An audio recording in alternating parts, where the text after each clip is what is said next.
తెలుగువారి number 1 choice Telugu matrimony.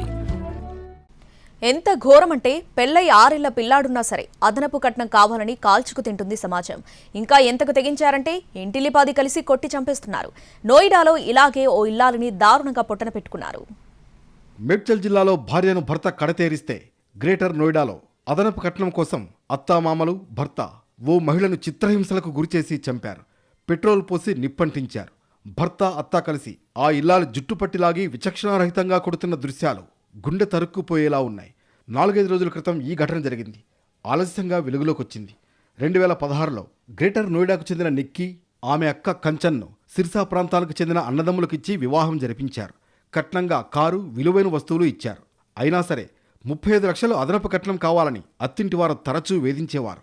4 రోజుల క్రితం నిక్కీని ఆమె భర్త విపిన్, అత్త ఓ గదిలో బంధించి కొట్టారు. మీద పెట్రోల్ పోసి నిప్పంటించారు.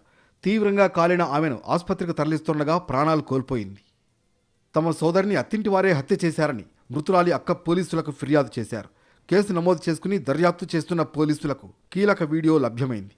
భర్త అత్త నిక్కీ జుట్టుపట్టి లాగి కొడుతూ నిప్పంటించిన విజువల్స్ కనిపించాయి. మొత్తం 4గురిని అరెస్ట్ చేశారు.